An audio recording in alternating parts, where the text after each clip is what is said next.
ஏழாவது பகுதி, நான்காவது மந்திரம். தௌஹ பிரஜாபதிருவாச்ச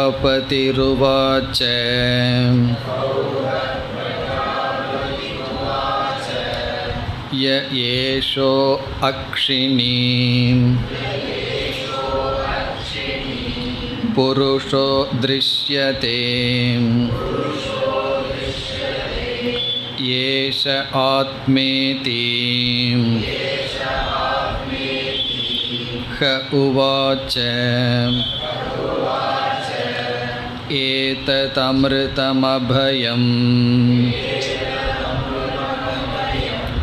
ஏதத் ப்ரஹ்மேதி அதயோயம் பகவக அப்சு பரிக்யாயதே யஸ்ச அயம் ஆதர்ஷே கதம ஏஷக இத்யேஷ ஓம்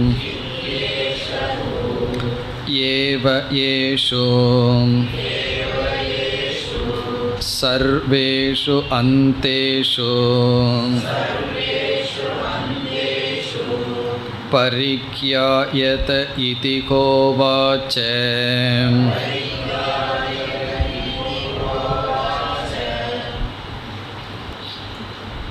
பிரஜாபதியிடம் விரோச்சனன், இந்திரன் இருவரும் அணுகினார்கள். அசுரர்களுடைய தலைவன் விரோச்சனன், தேவர்களினுடைய தலைவன் இந்திரன் அணுகி, எங்களுக்கு ஆத்ம ஞானத்தை கொடுங்கள், அதனால் அனைத்து லோகங்களையும் அல்லது அனைத்தையும் நாங்கள் அடைய முடியும் என்று கேட்டார்கள்.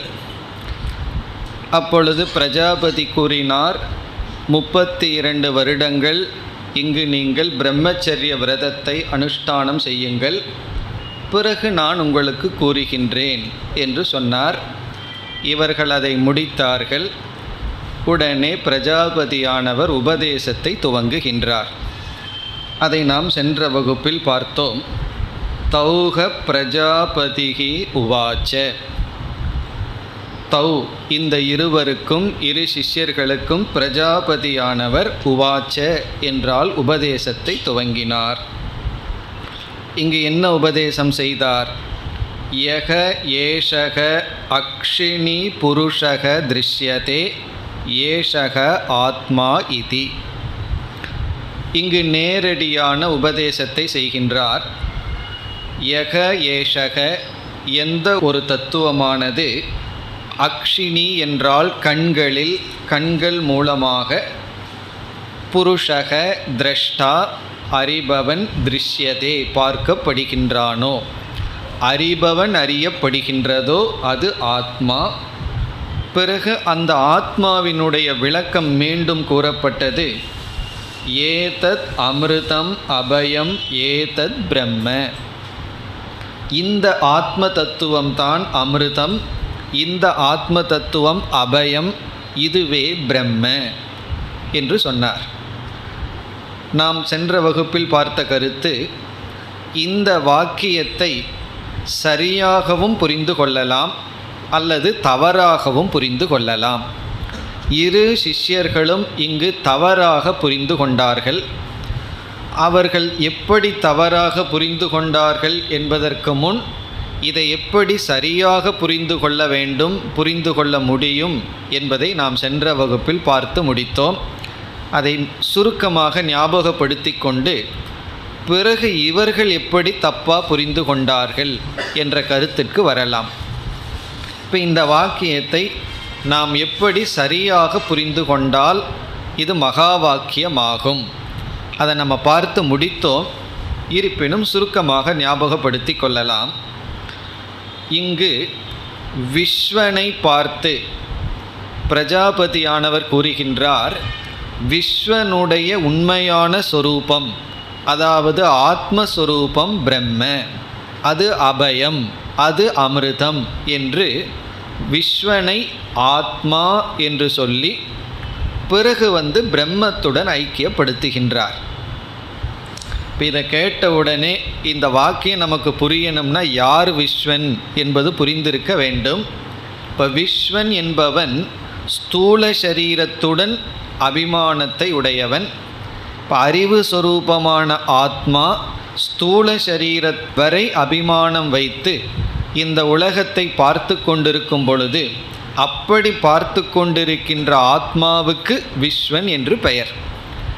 அந்த விஸ்வனிடத்தில் இருக்கின்ற ஷரீரங்களை அனாத்மாக்களை நீக்கி இந்த ஷரீரத்திற்கு அறிவை கொடுத்து கொண்டு வருகின்ற ஷரீரத்திற்குள் அறிவு சொரூபமாக இருக்கின்ற ஆத்மா பிரம்மஸ்வரூபம் என்று இந்த விஸ்வன் நீ பிரம்மன் தத்துவமசி என்று சொல்லும் பொழுது இவன் என்ன செய்ய வேண்டும்? அகம் பிரம்ம என்று புரிந்து கொள்கிற இடத்தில் நான் என்ற இடத்தில் வாச்சியார்த்தத்தை விட்டு லட்சியார்த்தத்தை எடுத்துக்கொள்ள வேண்டும். லட்சியார்த்தம் என்றால் நான் என்று என்னை சொல்லும் பொழுது அந்த நான் என்ற சொல்லில் இருக்கின்ற அனாத்மாவை நீக்கி ஆத்மாவை மட்டும் புரிந்து கொண்டு அந்த ஆத்மாவே அபயஸ்வரூபம், அமிர்தஸ்வரூபம், பிரம்மஸ்வரூபம் என்று புரிந்து கொள்ள வேண்டும். இதுதான் இங்கு சரியாக புரிந்து கொள்ளுதல். அப்பொழுது எப்படி நாம் இங்கு பொருள்படுத்த வேண்டும் என்றால் அக்ஷினி புருஷக திருஷ்யதே. இந்த இடத்தில் அக்ஷினி என்றால் இங்கு கண்ணில், கண் மூலமாக, புருஷக என்ற சொல்லுக்கு நாம் எடுத்துக்கொள்ள வேண்டிய பொருள் திரஷ்டா, பார்ப்பவன். இப்போ கண் மூலமாக எவன் பார்த்து கொண்டிருக்கின்றானோ உண்மையில் அவன் யார் என்றால் சிதாபாச ரூபமாக இருக்கின்ற ஜீவன். கண்ணு மூலியமாக, காது மூலமாக, வாய் மூலமாக, 5 இந்திரியங்கள் மூலமாக உலகத்தை அனுபவித்து கொண்டிருப்பவன் சிதாபாசனான ஜீவன். புருஷக திருஷ்யதே என்றால் அந்த புருஷன் பார்ப்பவனை யார் பார்க்கிறார்களோ, சக்ஷுஷக சக்ஷுகு ஸ்ரோத்ரஸ்ய ஸ்ரோத்ரம் என்று சொன்னது போல பார்ப்பவன் பார்க்கப்படும் பொழுது, அதாவது சிதாபாசத்தினுடைய மூலம் என்ன என்று பார்த்தால் அது எது என்றால் சைத்தன்யம், சித் ஸ்வரூபம். அப்படி திரஷ்டாவை யார் பார்க்கிறார்களோ, பார்ப்பவனை யார் பார்க்கிறார்களோ என்றால் உண்மையில் கண், காது இவைகளெல்லாம் ஜடமான பொருள். அவைகளுக்குள் அறிவு சுரூபமாக ஒன்று இருக்கின்றது, பிரதிபிம்பமான அறிவு ஒன்று இருக்கின்றது. அதற்கும் மூலமாக எந்த ஒன்று இருக்கிறதோ அதை ஆத்மா என்று புரிந்து கொண்டு அந்த ஆத்மாதான் அமிர்தம், அபயம், பிரம்ம என்று புரிந்து கொள்ள வேண்டும். அதாவது நான் பார்க்கின்றேன், கேட்கின்றேன், இப்படி விவகாரம் செய்கின்றேன். இதற்கு மூலமாக எந்த ஒரு அறிவு இருக்கின்றதோ அது ஆத்மா. நம்ம என்ன தவறு செய்துள்ளோம்? முதலில் ஷரீரமான திருஷ்யத்தை ஆத்மா என்று புரிந்து கொண்டுள்ளோம். இப்போ திருஷ்யத்திலிருந்து திரஷ்டாவுக்கு வர வேண்டும், ஷரீரத்திலிருந்து சிதாபாசத்திற்கு வர வேண்டும். ஜடமான ஷரீரத்தை முதல்ல நீக்கி பிறகு சிதாபாசத்துக்கு வந்து சிதாபாசத்திலிருந்து திருக் சொரூபமான ஆத்மாவுக்கு செல்ல வேண்டும். அப்படி 3 படி இருக்கு. ஜடமான உடலை நீக்கி பிறகு நமக்குள்ளேயே இருக்கின்ற விகாரமான சேதன தத்துவத்திற்கு வர வேண்டும், அது சிதாபாசம். அதிலிருந்து மீண்டும் சைத்தன்யத்திற்கு வர வேண்டும். அப்படி இங்கு புருஷக என்பது சிதாபாசத்தை குறிக்கின்றது.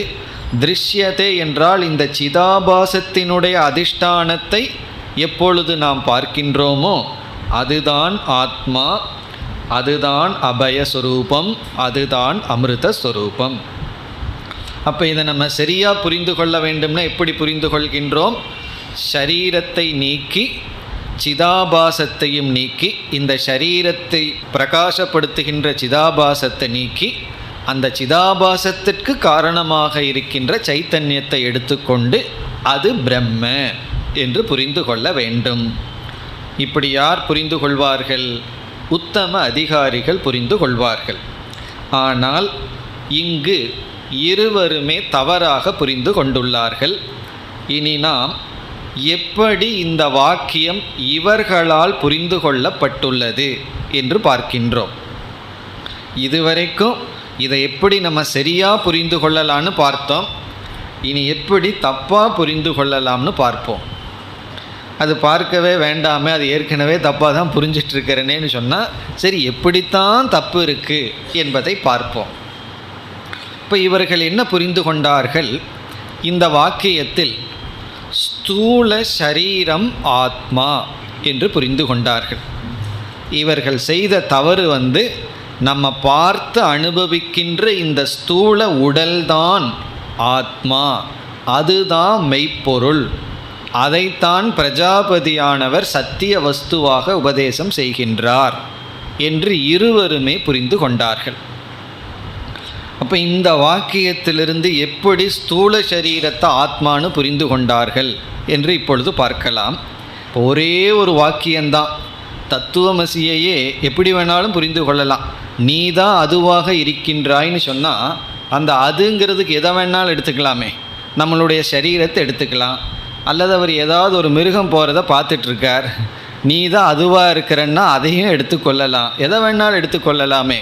அதே போல் இந்த இடத்தில் இவர்கள் ஸ்தூல சரீரத்தை எப்படி எடுத்துக்கொண்டார்கள்? ஆகவே இப்பொழுது நாம் பார்க்கின்ற பொருள் இவர்கள் இதை எப்படி புரிந்து கொண்டார்கள்ங்கிற பொருளை இப்பொழுது பார்க்கின்றோம். இப்போ மீண்டும் மந்திரத்திற்குள் வந்தால், யக ஏஷக அக்ஷினி புருஷக திருஷ்யதே. இதற்கு இவர்கள் புரிந்து கொண்டது எப்படி என்றால், இங்கே புருஷக என்ற சொல்லிற்கு ஆகாரம் என்ற பொருளை எடுத்துக்கொள்ள வேண்டும். புருஷகனாவது புரிஞ்சிருக்கு, ஆகாரம்னா புரியலையேன்னா. ஆகாரம் என்றால் உருவம், ஃபார்ம், உருவம். சமஸ்கிருதத்தில் ஆகாரம் என்றால் உருவம் என்று பொருள். புருஷகங்கிற சொல்லுக்கு ஆகாரம், ஆகாரம்னா வடிவம், நாம ரூபம் என்று சொல்கின்றோம் அல்லவா, அந்த ரூபத்தை தான் ஆகாரம் என்று சொல்வது, ஒரு உருவம். இப்போ இந்த புஸ்தகம் இந்த ஆகார ரூபத்தில் இருக்கின்றது, இந்த ஹால் இந்த உருவத்தில் இருக்கின்றது. அப்படி இப்போ இவர்கள் இங்கு என்ன புரிந்து கொண்டார்கள்? புருஷகங்கிற சொல்லுக்கு உருவம் என்று புரிந்து கொண்டார்கள், ரூபம் என்று புரிந்து கொண்டு நம் முன்னாடி கண்ணாடியை வைக்கின்றோம். இப்போ கண்ணாடிக்குள்ளே என்ன தெரிகின்றது என்றால் நம்முடைய உருவம் தெரிகின்றது. ஒரு உருவம் கண்ணாடியில் ரிஃப்ளெக்ட் ஆகுது. அப்படி இங்கு கண்ணில் எது தெரிகின்றதோ, கண்ணில் எது அறியப்படுகின்றதோ என்பதை இந்த அக்ஷினி என்ற இடத்தில் இவர்கள் புரிந்து கொண்டது ஒரு ரிஃப்ளெக்டர், கண்ணாடியைப் போல இவர்கள் புரிந்து கொண்டார்கள். இப்போ கண்ணில் எந்த உருவம் தெரியுதோ அதுதான் ஆத்மா. அப்போ என்ன ஆகும் என்றால், இப்போ ஒருவர் நம் முன்னாடி நிற்கிறார்கள், அவர் முன்னாடி நம்ம போய் நிற்கிறோம். அவருடைய கண்ணை நம்ம பார்த்தோம்னு சொன்னால் ஒரு கண்ணாடியை போல நம்முடைய உருவமே அவருடைய கண்ணில் ரிஃப்ளெக்ட் ஆகும். அதை நம்ம பார்க்கலாம். அந்த கண்ணையே, ஒருவருடைய கண்ணையே கண்ணாடியை போல் நம்ம பயன்படுத்தலாம். அந்த காலத்துல எல்லாம் சில மூவி வரும், வில்லன் முன்னாடி நின்றுட்டு இருப்பான், கதாநாயகன் வில்லனோட பேசிகிட்டு இருப்பான். வில்லனுடைய ஆட்கள் கதாநாயகனை கொல்வதற்கு பின்னாடி வருவார்கள். கதாநாயகன் தப்பிச்சுக்குவான். எப்படின்னா, வில்லனுடைய கண்ணில் பின்னாடி வர்ற ஆட்களை பார்த்துருப்பான்.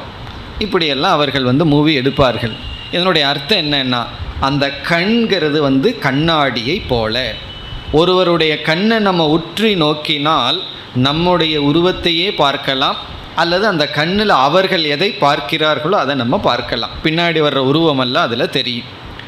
இவர்கள் இந்த கண்ணை ஒரு கண்ணாடி போல் புரிந்து கொண்டு கண்ணில் எந்த புருஷன் அறியப்படுகின்றானோ அதுதான் உண்மை. அப்போ பார்த்தார்கள்.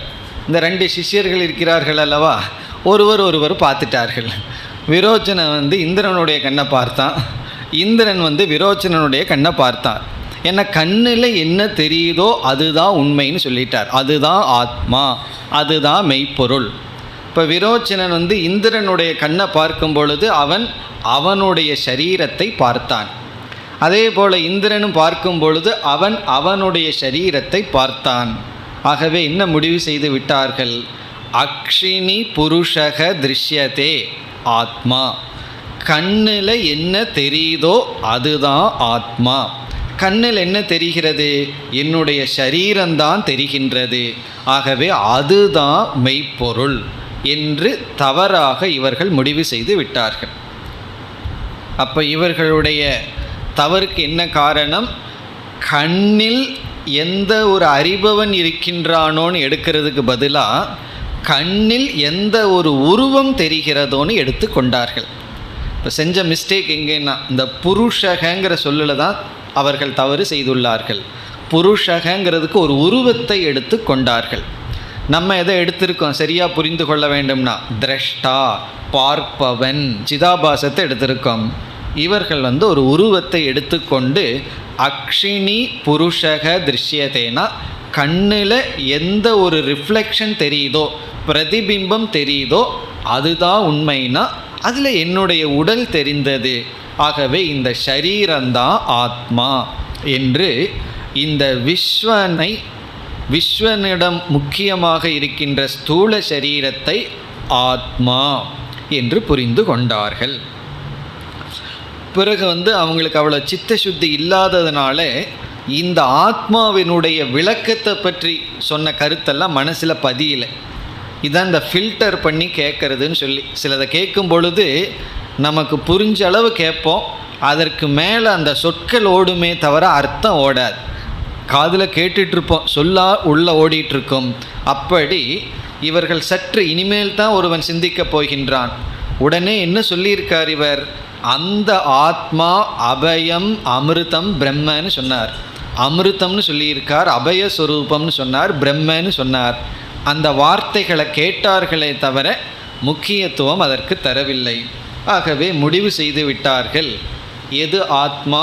ஸ்தூல சரீரம் ஆத்மா. அப்போ ஃபஸ்ட்டு ஸ்டெப் என்ன? முதல் டீச்சிங்கில் முதல் படி ஸ்தூல சரீரத்தை தான் ஆத்மா என்று எல்லோருமே நினைத்து கொண்டிருக்கிறார்கள். அதுதான் நான், அதுதான் மெய்ப்பொருள்னு நினைக்கிறார்கள். அதைத்தான் இவர்களும் புரிந்து கொண்டார்கள்.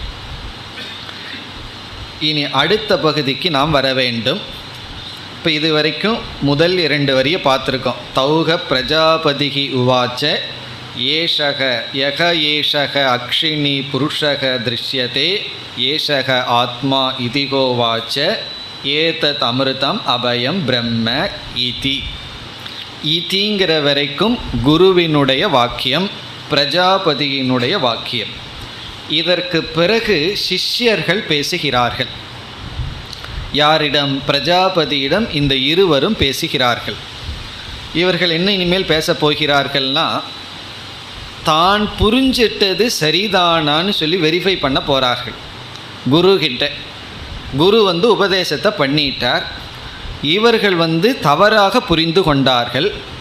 தான் எந்த கருத்தை தவறாக புரிந்து கொண்டோமோ அந்த தவறை குருவிடம் சொல்லி, நாங்கள் இப்படி புரிஞ்சிட்டது சரிதானா அப்படின்னு குருவிடம் கேட்கிறார்கள். அடுத்த பகுதியில் உண்மையான குருவாக இருந்தால் என்ன பண்ணணும்? நீங்கள் தப்பாக புரிஞ்சிட்டீர்கள், நீங்களெல்லாம் முட்டாள்கள் மடையர்கள்னு திட்டி இதை இப்படி நான் சொல்லலைன்னு சொல்லியிருக்கணும். அப்படி தானே நம்ம எதிர்பார்ப்போம். ஆனால் இங்கே என்ன நேரிடுகிறது என்றால், இந்த அடுத்த பகுதியில் சிஷ்யர்கள் இந்த ஸ்தூல சரீரம்தான் ஆத்மானு நாங்கள் புரிஞ்சிட்டோம், அது சரிதானா என்று குருவிடம் கேட்கும் பொழுது குருவானவர் என்ன சொல்கிறார்? சரிதான், நீங்கள் சரியாக தான் புரிந்துள்ளீர்கள்னு சொல்கிறார். அப்படி குருவானவர் இங்கு சொல்கிறார். அதுதான் அடுத்த பகுதியில் வருகின்றது. இப்போ அடுத்த பகுதி சிஷ்யர்கள் குருவிடம் கேட்கிறார்கள், நாங்கள் புரிஞ்சிட்டது சரிதானான்னு சொல்லி. குருவுக்கு நல்லா தெரியுது இவர்கள் தப்பாக புரிந்து கொண்டார்கள் என்று. இருந்தாலும் என்ன சொல்கிறார்? சரிதான், நீங்கள் புரிஞ்சிட்டதெல்லாம் சரிதான் என்று சொல்கிறார். இதனுடைய பொருளை பார்த்துவிட்டு பிறகு ஏன் குரு இப்படியெல்லாம் சொல்கிறாருங்கிற விளக்கத்திற்கு பிறகு வருவோம். இப்பொழுது மந்திரத்திற்குள் செல்லலாம். அத அத என்றால் இப்பொழுது சிஷ்யர்கள் பேச ஆரம்பிக்கிறார்கள். யக அயம் பகவக, பகவக என்பது அழைக்கின்றார். இந்த ரெண்டு சிஷ்யர்களும் குருவை இறைவா என்று அழைத்து அப்சு பரிக்யாயதே யஸ்ச அயம் ஆதர்ஷே கதமக ஏஷக இதி. அந்த இதிங்கிற வரைக்கும் சிஷ்யர்களுடைய கேள்வி. குருவிடம் இந்த சிஷ்யர்கள் நாங்கள் இப்படி புரிந்துள்ளோம், அது சரிதானா என்று கேட்கிறார்கள். இவர்கள் என்ன கேட்கிறார்கள்? அப்சு என்றால் தண்ணீரில், பரிக்யாயதே என்றால் நம்ம தூய்மையான சஞ்சலமில்லாத தண்ணீரில் நம்மையே நாம் பார்த்தால், அந்த தண்ணீரை பார்த்தா அங்கே என்னத்தை நம்ம பார்ப்போம்? நம்முடைய உருவத்தை பார்ப்போம். அப்படி அவர்கள் கேட்கிறார்கள்.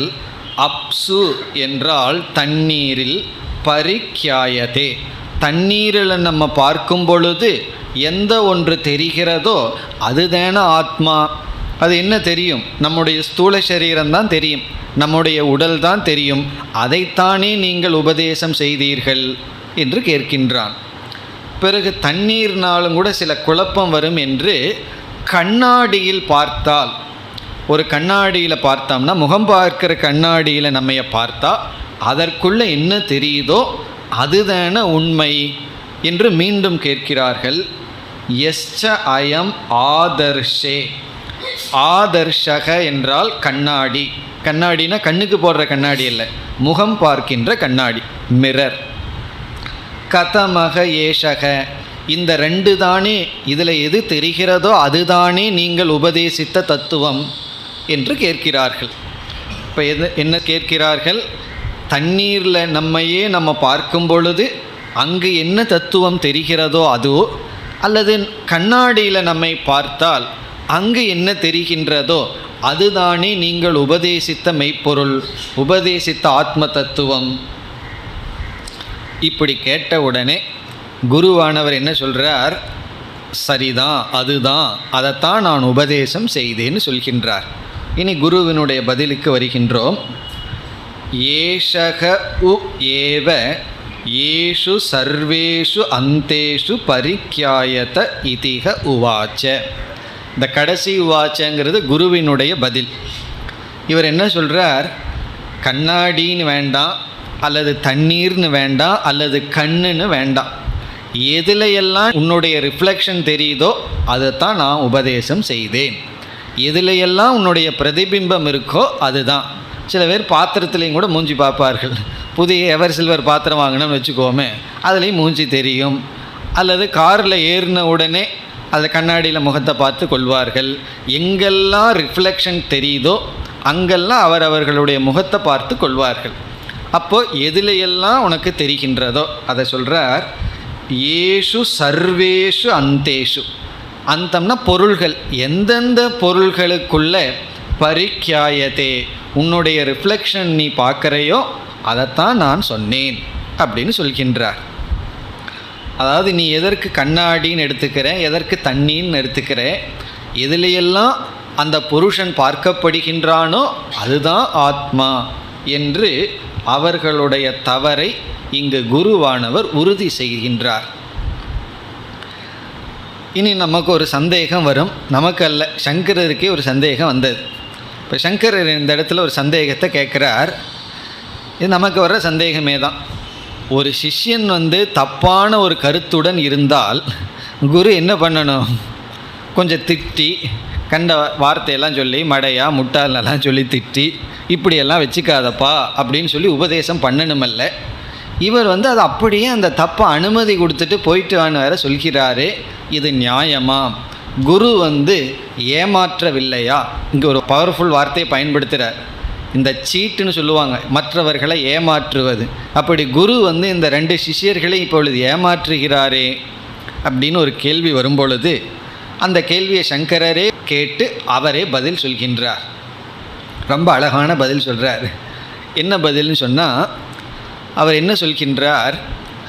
இங்கு குருவானவர் சிஷ்யர்களை பாதுகாக்க விரும்புகின்றார். சிஷ்யர்களை பாதுகாக்க விரும்புகிறார்னு என்ன, சிஷ்யர்களை லூஸ் பண்ணுறதுக்கு குருவுக்கு விருப்பம் இல்லையா? ஏன்னா வர்ற சிஷ்யர்களையெல்லாம் திட்டி அனுப்பிச்சிட்டா அப்புறம் யார் இருப்பா அவர்களுக்கு? அப்போ சிஷ்யர்களை இழக்க அவர் விரும்பவில்லை. சங்கரருடைய பதில் என்னவென்றால், ஒருவன் தவறான கருத்து மனதில் உறுதியாக கொண்டிருக்கும் பொழுது அவன் அந்த கருத்தில் உறுதியாக இருக்கின்றான். அவனிடத்தில் போய் இது தவறு என்று சுட்டி காட்டினால், ஏன்னா அந்த தவறுன்னு அவனுக்கு அது தெரியவில்லை. அது எந்த விஷயமாகலாம், அது ஆத்ம தத்துவம் மட்டுமில்லை, லௌகிகத்தாகலாம், எதில் வேண்டுமானாலும் ஆகலாம்.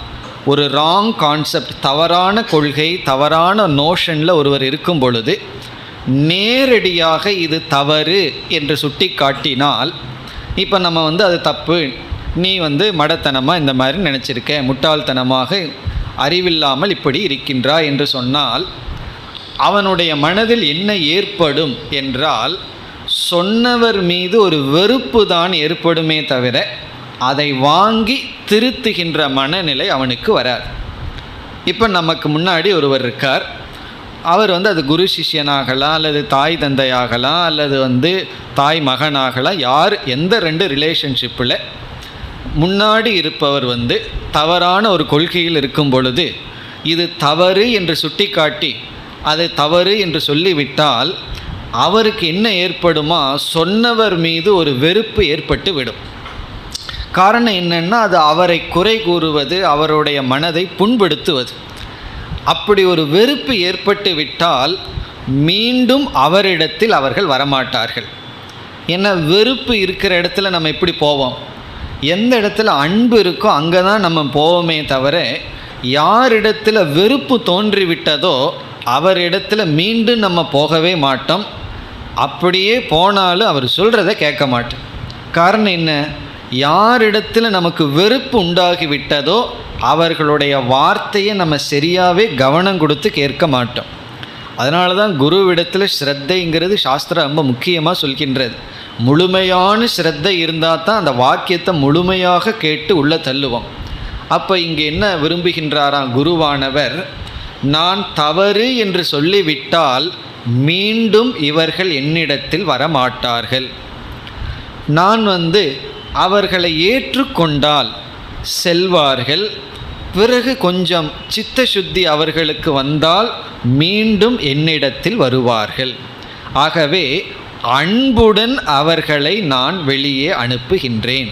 ஒரு வெறுப்பை உருவாக்கி நான் அவர்களை வெளியே அனுப்பலை. என் மீது அன்பு அவர்களுக்கு இருக்குது, அந்த அன்புடனே அனுப்புனா தான் திருப்பி என்னிடம் வருவார்கள். அது அப்படியே சங்கரர் எழுதுகிறார், ரக்ஷணீயோ சிஷ்யோ அப்படிங்கிறார். இந்த ரெண்டு சிஷ்யர்கள் காப்பாற்றப்பட வேண்டும். அவர்கள் மீண்டும் தன்னிடம் வர வேண்டும் என்றால், அவர்கள் மனதில் என் மீது வெறுப்பு வரக்கூடாது என்றால், அது தவறு என்று எனக்கு தெரிந்தாலும் தவறு என்று சொல்லக்கூடாது. பிறகு என்ன, நான் ஏற்றுக்கொள்கின்றேன்னு சொல்லி அனுப்பி விட்டாராம். அதனால தான் ஒரு சிஷ்யம் வரப்போகிறான். யார் வருவார்கள்னா, கொஞ்சம் காலம் ஆச்சுன்னா அவர்களுக்கு சித்த சுத்தி வர வர பிறகு மீண்டும் அவர்களுக்கு ஒரு சந்தேகம் வரும் பொழுது மீண்டும் அவர்கள் வருவார்கள். நம்ம சாதாரணமாக என்ன நினச்சிட்ருக்கோம், நம்மக்கிட்ட உண்மை இருந்தால் அந்த உண்மையை அப்படியே சொல்லிவிட வேண்டும்னு நினைக்கிறோம். அது தவறு. சில சமயம் பொய் தான் நமக்கு பாதுகாப்பை கொடுக்குமே தவிர நன்மையை கொடுக்குமே தவிர உண்மை மோர் டேமேஜை தான் கொடுக்கும். அதுக்காக நான் பொய் பேசிகிட்டே இருக்கிறேன்னு அர்த்தம் கிடையாது. ஒருவருடைய தவறை நம்ம அதை புரிந்து கொள்ளுதல், ஒருவருடைய தவறு, ஒருவருடைய அறியாமை, ஒருவருடைய ராங் பிரின்சிபிள் கொள்கைகள், இவைகளை நம்ம மன்னித்து காலம் வர்ற வரைக்கும் அவர்களுக்குள்ள சரியான பிரின்சிபிள் வர்ற வரைக்கும் நம்ம பொறுமையாக இருக்க வேண்டும். குரு என்ன பண்ணுவார், பொறுமையாக இருப்பார். அவர்கள் வரும்பொழுது மீண்டும் அடுத்த உபதேசத்தை செய்வார். பிறகு அங்கேயும் இதே போல் இனியொரு தப்பை செய்வார்கள். பிறகு மீண்டும் கொஞ்ச நாள் விடுவார். அப்படி கடைசியில் புரிந்து கொள்கின்ற வரை இவர் தவறை அனுமதிக்கின்றார். இந்த தவறை அனுமதிப்பது என்றால் தவறை சரின்னு அனுமதிப்பதல்ல, தவறுன்னு அனுமதி கொடுப்பது. அப்படி இந்த வெறுப்பு சிஷ்யனுடைய மனதில் உருவாகக்கூடாது என்பதற்காக தவறான கருத்தை சிஷ்யன் கொண்டிருந்த போதிலும் தவறு என்று சுட்டி காட்டவில்லை. இது ரொம்ப முக்கியமான பிரின்சிபல். இந்த ட்ரூத்தை விட ஹார்மனி தான் ரொம்ப முக்கியம். ஒரு ஃபேமிலி ஆகட்டும் அல்லது எங்கே ஆகட்டும், உண்மையை விட அமைதி தான் ரொம்ப முக்கியம். சில சமயம் உண்மையை மறைக்க வேண்டியது வரலாம், சில சமயம் தவறான கருத்தோடு இருந்தாலும் சரி, கொஞ்ச நாள் அந்த கருத்திலேயே அவர்கள் இருக்கட்டும்னு விட்டு விடணும். அவர் இடத்துல போய் தப்புனா அவருக்கு இன்னும் எத்தனை வருஷம் ஆகணுமோ அது புரிகிறதுக்கு அதை நம்ம அனுமதி கொடுக்க வேண்டும். யாரிடத்துல என்ன தப்பான கருத்து இருந்தாலும் அதை நம்ம ஜீர்ணிக்கணும், அதை தவறுன்னு சொல்லி காட்டவே கூடாது. சில சமயம் என்ன சொல்லுவோம், இத்தனை நாள் கீதை படித்து என்ன பிரயோஜனம்னு சொல்லிடுவோம். என்ன ஆகும்னா மீண்டும் அவர்களை ஊண்டு பண்ணுறதே தவிர பிறகு அவர்களிடத்தில் நம்ம போக மாட்டோம். இப்போ ஒரு சிஷ்யர் நம்மக்கிட்ட வர்றார், எத்தனையோ புஸ்தகங்களை எல்லாம் படிச்சுட்டு ப்ளைனாக வந்தால் நல்லா இருக்கும், அப்படி யாருமே வர்றதில்லை. ஏதாவது இந்த லோடு பண்ணி தேவையில்லாத விஷயங்களை எல்லாம் உள்ளே போட்டு வருவார்கள். வந்து எத்தனையோ ராங் கான்செப்டை சொல்லுவார்கள். அப்போ நம்ம என்ன சொல்லணும், எடுத்த உடனே எவ்வளவோ இடங்களில் ஸ்ரத்தை இருக்கும், அவர்களெல்லாம் சரியாக கைடு பண்ணியிருக்க மாட்டார்கள். அப்போ அவர்களை நம்ம காப்பாற்றணும்னு என்ன பண்ணணும், சரிதான் சரிதான்னு சொல்லி நம்ம தலையாட்டிகிட்டே இருக்கணும். பிறகு தான் என்னை அவர் ஏற்றுக்கொண்டார் அப்படிங்கிற ஒரு இது அவருக்குள்ளே வரும். பிறகு பக்குவம் வர வர ஸ்ரத்தை அதிகரிக்க அதிகரிக்க அந்த அறிவுக்கு தகுதி வர வர எந்த அளவுக்கு அறிவுக்கு தகுதியோ அந்த அளவுக்கு நம்ம உபதேசத்தை செய்யலாம். ஆகவே இங்கே பிரஜாபதி சாதாரண டீச்சர் மட்டுமல்ல, ஒரு பெரிய சைக்காட்ரிஸ்ட்டும் கூட, மனோதத்துவம் தெரிஞ்சவரும் கூட. அதனால் என்ன பண்ணியிருக்கார், இவர்கள் தப்பாக முடிவு பண்ணி அதை வேற கேட்டுக்கிறாங்க. இப்படித்தானே நீங்கள் சொன்னீங்கன்னு வேற, நம்ம சொன்னதையே கேட்டு தப்பாக புரிஞ்சிட்டு இப்படித்தானே நீங்கள் சொன்னீங்கன்னா இந்த குருவானவர் நான் அப்படித்தான் சொன்னேன்னா அவருக்கு எவ்வளோ உறுதி இருக்கணும் அவருடைய ஞானத்தில், அவருடைய ஞான நிஷ்டையில். அப்படி இந்த கேள்வியை சங்கரர் இங்கு நமக்கு உருவாக்கி என்ன சொல்கிறார், இந்த சிஷ்யர்கள் மீது இருக்கின்ற அன்பினாலும் குருவிடம் இருக்கின்ற ஞான நிஷ்டையினாலும் இவர் என்ன செய்கின்றார், தவறை அனுமதித்து விட்டு விடுகின்றார். அதனால் தப்புன்னு எப்போ சொல்லணுமோ அப்போ தான் சொல்லணுமே தவிர தப்புன்னு சொல்லக்கூடாத நேரத்தில் தப்புன்னு சொல்கிறது தப்பு சொல்லக்கூடாது, அதுவே தப்பாயிரும். அப்படி உண்மைங்கிறத விட அந்த உண்மையை கொடுக்கிற விதம், அந்த உண்மையை எப்போ கொடுக்கணும் எவ்வளவு கொடுக்கணுங்கிறது தான் முக்கியம். அதுதான் இங்கு கூறப்பட்டிருக்கின்றது. இப்போ இத்துடன் இந்த செக்ஷன், இந்த பகுதியானது முடிவடைகின்றது. இப்போ இந்த பகுதியிலிருந்து தான் நமக்கு வேதாந்தம் ஆரம்பமாகின்றது, இது முடிவடைகின்றது. இனி 8வது பகுதிக்கு செல்லலாம். 8வது பகுதியில் முதல் மந்திரம்,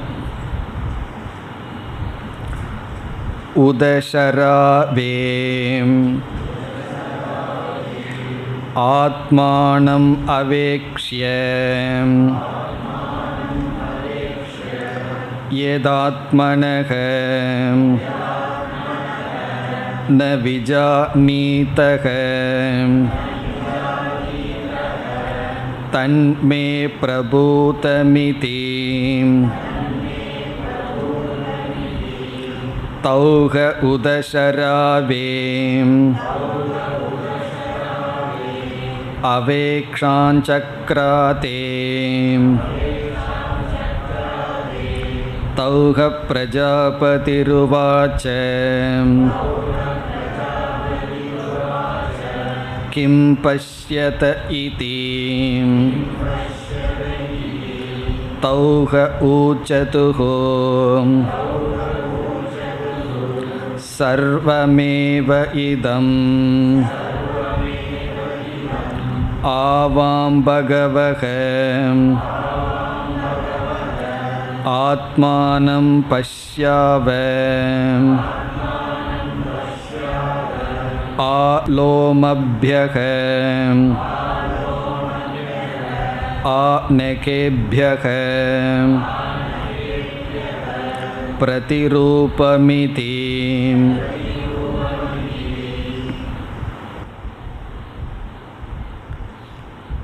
இந்த பகுதியில் குருவானவர் என்ன செய்கின்றார், அவர்களுடைய தவறை திருத்திக் கொள்ள சந்தர்ப்பம் ஒன்று கொடுத்து பார்க்கின்றார்.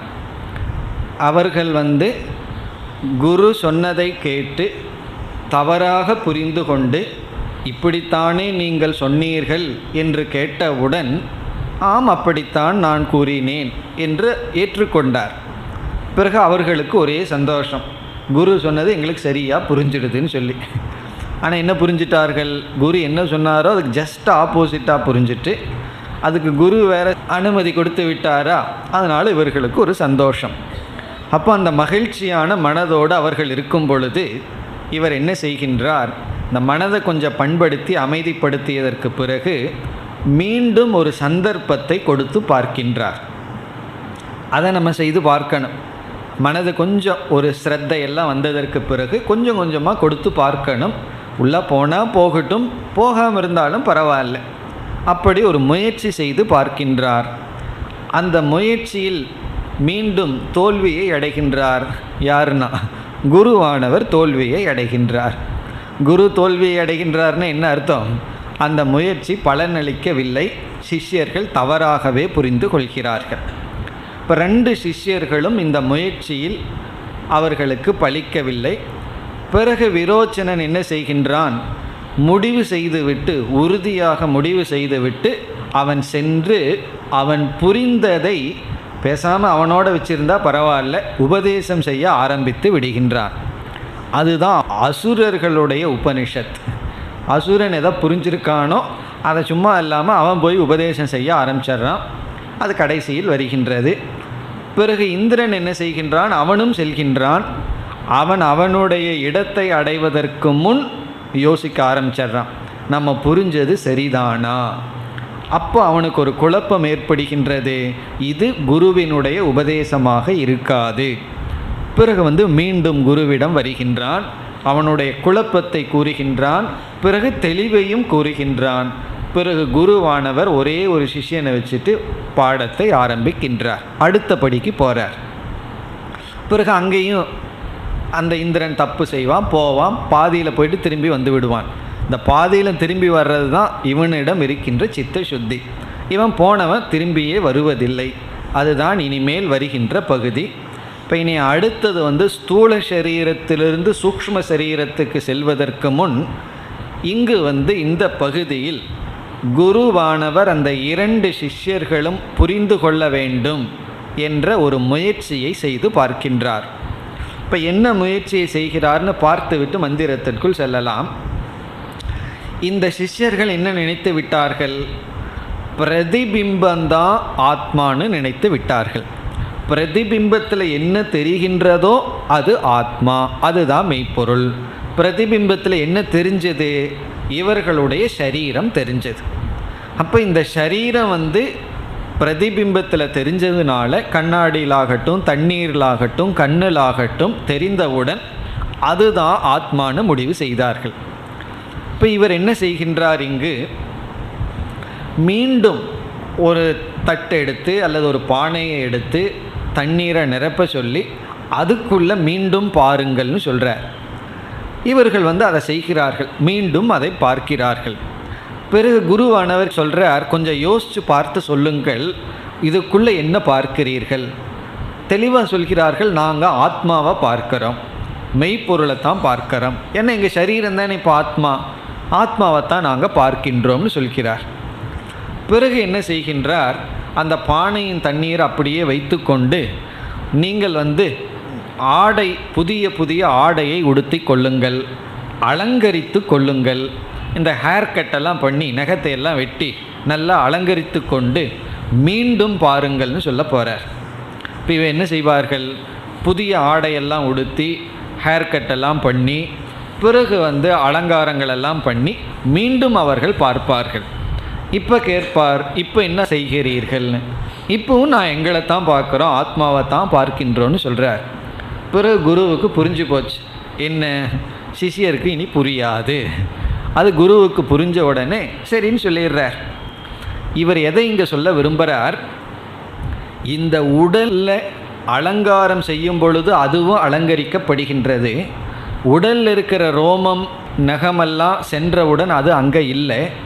ஆகவே இந்த பிரதிபிம்பத்தில் இருக்கிறது அனித்தியம், நிலையாமை, அமிர்தம் அல்ல என்பதை காட்ட முயற்சி செய்து பார்க்கிறார். ஏன்னா இங்கே இருக்கிறது தானே அங்கே தெரியுது, இங்கே ஒரு ஆடை இருந்தால் அந்த ஆடை அங்கு தெரிகிறது. இப்போ இந்த ஆடை அழியக்கூடியது, அதே போல் சரீரம் அழியக்கூடியது தான் பிரதிபிம்பமாக தெரியும்.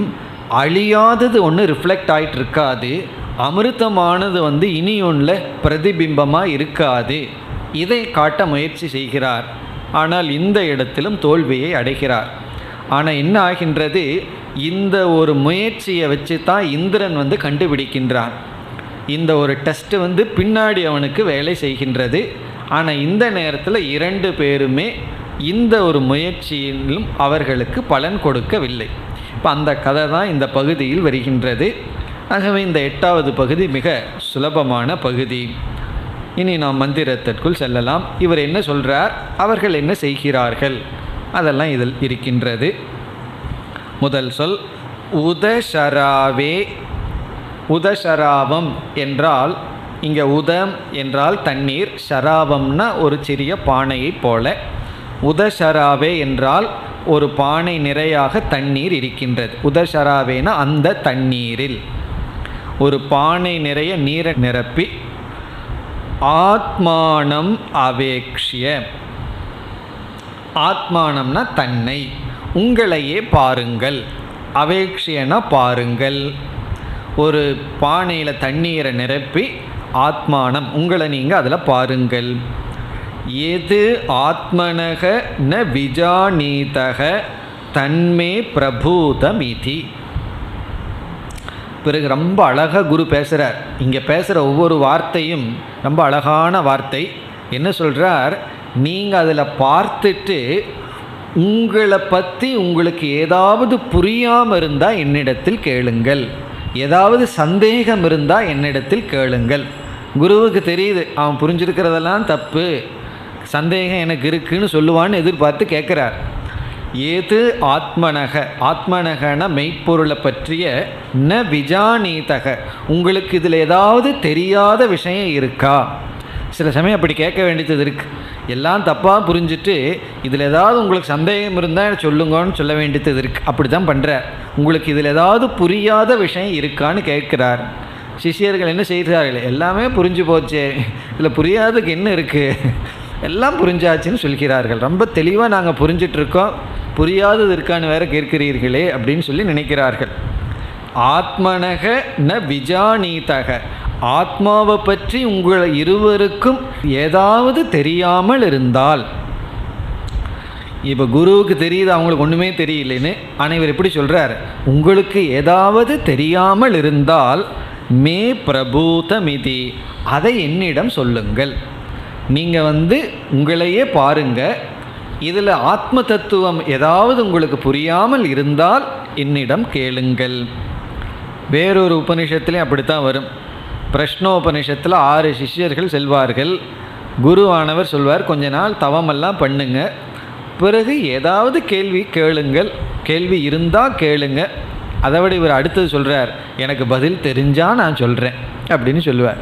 உங்களுக்கு கேள்வி வந்தால் கேட்கலாம், எனக்கு பதில் தெரிஞ்சால் நான் சொல்கிறேன். அப்படி அந்த பணிவுடன் இவர் சொல்கிறார். பணிவு குரு சிஷ்யருக்கு மட்டுமல்ல, குருவுக்கும் இருக்கணும்.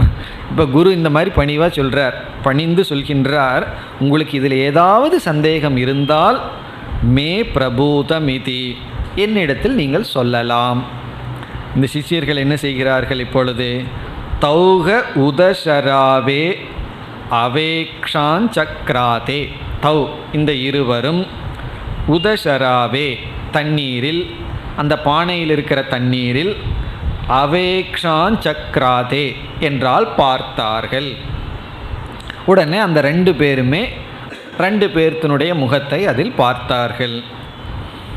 பிறகு என்ன செய்கிறார்கள், தௌக பிரஜாபதிகி உவாச்ச. அப்படி பார்த்த உடனே பிரஜாபதியானவர் கேட்கின்றார், கிம் பஷ்யத இதி. கிம் பஷ்யத்தன்னா நீங்கள் இருவரும் அங்கு எதை பார்க்கிறீர்கள். பிரஜாபதி முட்டி முட்டி பார்க்குறார், எப்படியாவது நமக்கு சான்ஸ் கிடைக்குமா இவர்களுக்குள்ளே பூந்து உண்மையை சொல்கிறதுக்குன்னு சொல்லி. அதற்குள்ளே என்ன பார்க்கிறீர்கள், அதற்குள்ளே என்ன உங்களுக்கு தெரிகின்றது. தௌக ஊச்சதுகு அந்த இருவரும் கூறுகிறார்கள், கூச்சதுக்குன்னா சொல்கிறார்கள், அந்த 2 சிஷ்யர்களும் சேர்ந்தாப்புல சொல்கிறார்கள், சர்வமேவ இதம் ஆவாம் பகவக. அதாவது நாங்கள் எல்லா உண்மையும் பார்க்குறோம், எல்லாம் எங்கள் முழுமையான எங்களை நாங்கள் பார்க்கின்றோம். சர்வமேவ இதம், இங்கு இருக்கிற எல்லாத்தையும் நாங்கள் பார்த்து விட்டோம். அதாவது அவர்களுடைய முழு உடலை அவர்கள் பார்க்கிறார்கள்.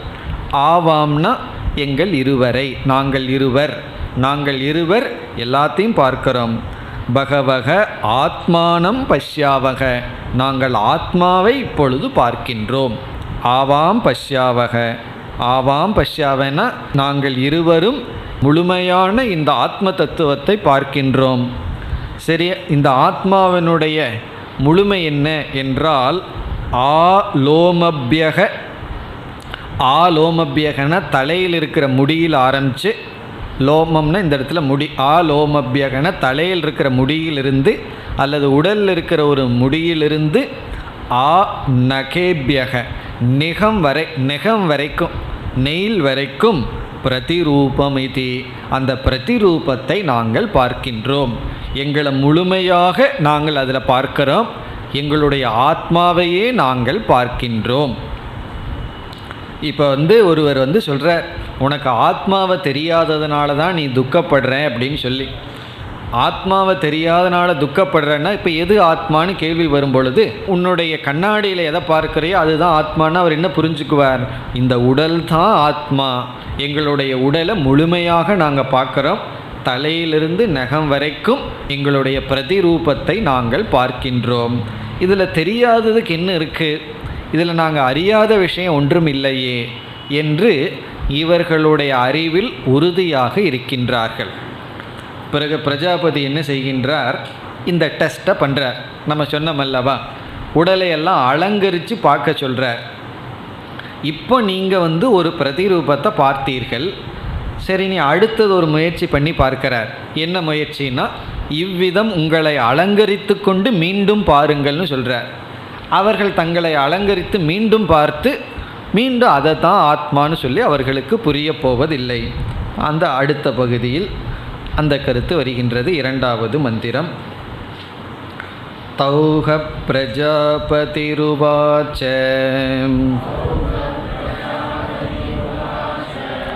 சாத்வலங்கிருதோ சுவசனோ பரிஷ்கிருதோ பூத்வா உதசராவே அவேக்ஷேதாமிதி தௌஹ சாத்வலங்கிருதோ சுவசனோ பரிஷ்கிருதோ பூத்வா உதசராவே அவேக்ஷாஞ்சக்ராதே தௌஹ பிரஜாபதிருவாச்ச கிம் பஷ்யத இதி தௌஹ ஊச்சதுஹ யதா ஏவ இதம் ஆவாம் பகவஹ சாத்வலங்கிருதோ சுவசனோ பரிஷ்கிருதோ ஸ்வக ஏவமேவ இமௌ பகவஹ சாத்வலங்கிருதோ சுவசனோ பரிஷ்கிருதோ இதி ஏஷ ஆத்மேதி ஹ உவாச்ச ஏததம்ருதமபயம்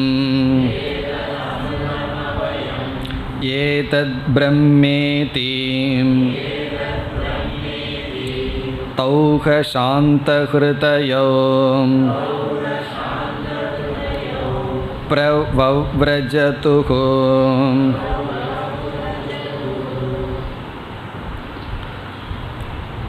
இப்பொழுது பிரஜாபதி கூறுகின்றார், தௌஹ பிரஜாபதிஹி உவாச்ச. தௌ அந்த இருவரிடம் பிரஜாபதிஹி கூறுகின்றார், சாத்வலங்கிருதௌ சாது அலங்கிருதௌ நன்கு அலங்காரம் செய்து கொள்ளுங்கள். அலங்கிருத்தவுன்னா அலங்காரம் பண்ணுறது. அந்த காலத்துல எல்லாம் சந்தனமெல்லாம் இருக்குது. இப்போ பவுட்ரு போடுற மாதிரி பவுட்ரு போட்டு எதோ அலங்காரம் பண்ணிக்கிறார்கள் அல்லவா, அப்படியெல்லாம் அலங்காரம் செய்து கொள்ளுங்கள். உடலை அலங்கரித்து கொள்ளுங்கள். பிறகு சுவசனவ், சுவசனம்னா நல்ல ஆடைகள், புதிய புதிய ஆடைகளை எல்லாம் போட்டு கொள்ளுங்கள், நல்ல ட்ரெஸ் பண்ணிக்குங்க. சுவசனவ் பரிஷ்கிருதௌ பூத்வா. பரிஷ்கிருத்தம்னு சொன்னால் இந்த நெயில் கட் பண்ணுறது, நெகங்களையெல்லாம் கட் பண்ணுறது, முடியெல்லாம் கட் பண்ணுறது, அழகுபடுத்துறது. பரிஷ்கிருத்தம்னா தேவையில்லாதெல்லாம் நீக்கி விடுங்கள். சில பேர் ஐப்ரோ முதல் கொண்டு நீக்கி விடுவார்கள். தேவையில்லாத இதெல்லாம் இருக்கோ அதெல்லாம் பூச்சி பூச்சி நீக்கி விடுவார்கள். அப்படி என்ன அழகுபடுத்தணுமல்ல, அப்படி பரிஷ்கிருத்தம்னா உங்கள் முகத்தில் எதெல்லாம் தேவையில்லைன்னு நீங்கள் நினைக்கிறீங்களோ அதையெல்லாம் நீக்கி விடுங்கள். பிறகு அப்படி பண்ணிட்டு என்ன செய்யணுமா, உதசராவே அவேக்ஷேதாம் இதி. பிறகு மீண்டும் அதில் பாருங்கள். அதே தண்ணீர் இருக்குது, பானை இருக்குது, அதில் உங்களை பாருங்கள். இவங்க என்ன செய்கிறார்கள் அப்படின்னு சொன்ன உடனே இப்பொழுது இவர்கள் அலங்காரமெல்லாம் செய்கிறார்கள். தௌஹ சாத்வலங்கிருத்தௌ, அதே சொற்கள் தான் வருது. அந்த இருவரும் இப்போ அலங்காரம் பண்ண சொல்லி குரு சொல்லிட்டா சிஷியர்களுக்கு கேட்கவா வேணும், உடனே சந்தோஷமாக பண்ண ஆரம்பித்து விடுவார்கள். நல்ல ட்ரெஸ் பண்ணுங்கன்னு சொன்னால் அதில் சந்தோஷம் தானே. உடனே சுவசனவ் பரிஷ்கிருத்தவ் பூத்வா, டிப்டாப்பாக வாங்கன்னு சொன்னால் அப்படின்னு செய்கிறார்கள். அதை செய்து உதசராவே அவேக்ஷான் சக்ராதே, அதை பார்த்தார்கள். தௌஹ பிரஜாபதிஹி உவாச்ச. இப்போ பிரஜாபதி அவங்ககிட்ட கேட்கிறார்கள். அவரிடம் பிரஜாபதி கேட்கிறார், என்ன கிம் பஷ்யத இதி, இப்பொழுது எதை பார்க்கிறீர்கள்? இப்போ இதுக்குள்ளே என்னென்ன நடந்திருக்கு இந்த ஒரு மந்திரத்தில்? ரெண்டாவது மந்திரத்தில் அழகுபடுத்தி உங்களை அழகுபடுத்தி கொண்டு, பிறகு ஆடை அணிந்து கொண்டு, பிறகு நகமெல்லாம் கட் பண்ணி, முடியெல்லாம் கட் பண்ணி நீங்கள் மீண்டும் பாருங்கள் அப்படின்னு சொல்கிறார். பார்த்து அங்கே எதை பார்க்கிறீர்கள்? இனி மூன்றாவது மந்திரத்திற்கு வந்தால், தௌஹ ஊச்சதுகு, இவர்களுடைய நிலை அதுதான். உடம்பு தான் டெக்கரேட் ஆகிருக்கே தவிர புத்தி டெக்கரேட் ஆகலை. அப்போ என்ன ஆச்சுன்னா அதையவே சொல்கிறார்கள். யதா ஏவ இதம் ஆவாம் பகவக, நாங்கள் என்னென்னலாம் பண்ணமோ அதே போல தான் அங்கே இருக்குது. இப்போ எங்களைத்தான் நாங்கள் அங்கே பார்க்கின்றோம். சாத்வலங்கிருத்தௌ, நாங்கள் இப்போ எப்படி இருக்கோம்? நன்கு அலங்காரத்தோடு இருக்கோம். சுவசனவ், நல்ல ஆடையுடன் இருக்கின்றோம். பரிஷ்கிருதௌ ஸ்வக, நாங்கள்லாம் இப்போ க்ளீனாக இருக்கோம். ஏவமேவ யுமௌ, அதே போல தான் பகவக சாத்வலங்கிருத்தௌ, அந்த ரிஃப்ளெக்ஷனும் அப்படி தான் இருக்குது. நாங்கள் எதை பார்க்குறோமோ அதுவும் அந்த தண்ணீருக்குள்ளே அதே தான் இருக்குது. நாங்கள் எங்கே இங்கே பண்ணமோ அதுதான் அங்கே இருக்கின்றது. சாத்வலங்கிருத்தௌ சுவசனௌ பரிஷ்கிருத்தௌ இதி. பிறகு குரு பார்க்குறார், இனிமேல் நம்ம முயற்சி பண்ணோம்னா, ஏற்கனவே முயற்சி பண்ணியாச்சு, தோல்வி அடைஞ்சாச்சுன்னு சொல்லி குரு முடிவுரை செய்கின்றார். ஏஷ ஆத்மா இதிக உவாச்ச, இதுதான் ஆத்மா. பிறகு ஆனால் குரு விடமாட்டேங்கிறார் அந்த முக்கியமான வார்த்தையை, ஏதத் அமிர்தம் அபயம் ஏதத் பிரம்ம. நீங்கள் எதை பார்க்குறீங்களோ அது அமிர்தமானது, அதுவே அபயமானது, அதுவே பிரம்ம இதி. இதோட குருவினுடைய உபதேசம் முடிவடைகின்றது. அதுக்கப்புறம் என்ன நடக்கின்றது? தௌஹ சாந்த ஹிருதயௌ பிரவவ்ரஜதுஹு.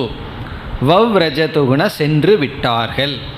எப்படி சென்று விட்டார்கள்? அதான் சாந்த ஹிருதயோ, ரொம்ப அமைதியான மனசுடன் நாங்கள் உண்மையை தேடி வந்தோம், எங்களுக்கு உண்மை கிடைச்சிடுதுன்னு சொல்லி குருக்கிட்ட பெற்று விட்டோம்னு சொல்லி இவர்கள் சென்று விட்டார்கள்.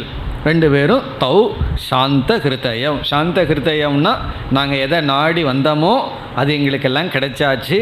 குரு யாருக்கும் சொல்லாத உபதேசத்தை எங்களுக்கு சொல்லி ஆத்மாவை எங்களுக்கு புரிய வைத்து விட்டார்னு சொல்லி ரெண்டு பேரும் சந்தோஷமாக சென்று விட்டார்களாம். இப்போ எப்படி இவர்கள் சென்றுள்ளார்கள்?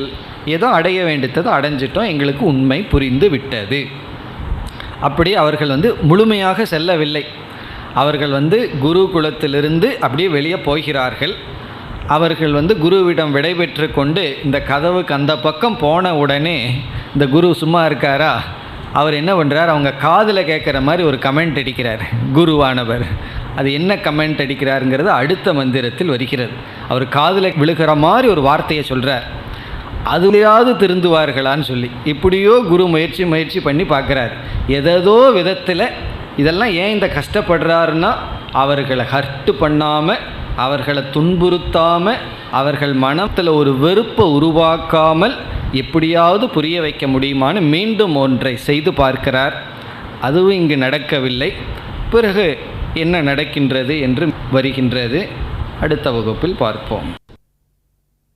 ஓம் பூர்ணமத பூர்ணமிதம் பூர்ணாத் பூர்ணமுதச்யதே பூர்ணஸ்ய பூர்ணமாதாய பூர்ணமேவாவசிஷ்யதே.